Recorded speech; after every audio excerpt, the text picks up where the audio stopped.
হঠাৎ করে যদি একটা চাকা ব্রাস্ট হয়ে যায়, এই চাকাটা সারাবে কে? আমার যে আপুটা আছে, এই আপুটা তো চাকাটাই খুলতে পারবে না। আমি তো একদম অন রেকর্ড বলছি, চাকা খুলতে পারবে?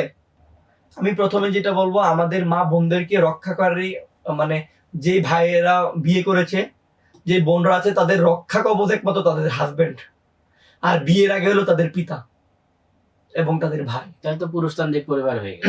আগে নারীরা কি পারবে? না, আগে আমার কথা শেষ করতে দেন ভাইয়া। জি। তো সেই জায়গা থেকে আমি বলি, এটা এমন হইতো যদি এই বাসগুলোতে ড্রাইভার মেল থাকতো, কোনো মেল যাত্রী নেওয়া যাইতো না, সুবিধা অসুবিধা বলতেছি, আর হেল্পার ফিমেল নিতে পারে, তাহলে ধাক্কাধাক্কি হবে না, গায়ে হাত দেওয়া হবে না, টাকা পয়সা নিয়ে। এটা হ্যাঁ।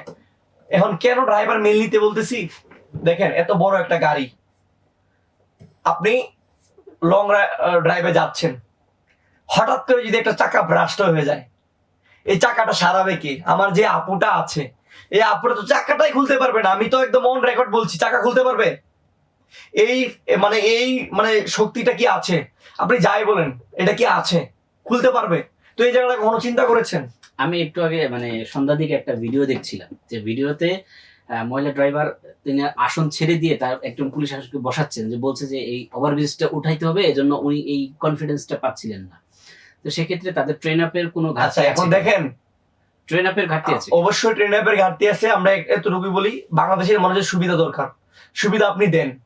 কাজেই যদি এমন যেন না হয় যে এই বাস চলাচলের মাধ্যমে যেন সাধারণ মানুষের জীবন না চলে যায়, এটা খেয়াল রাখতে হবে।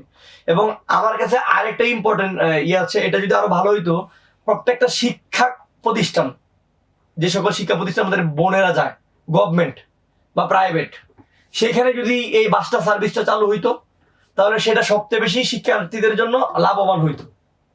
এখন ধরেন কেন লাভবান হইতো, শিক্ষার্থীরা কিন্তু নিয়মিত একটা টাইমে যাওয়া আসা করে কিনা, আর আমাদের মা বোনরা কিন্তু খুব কম বের হয় বাসা থেকে।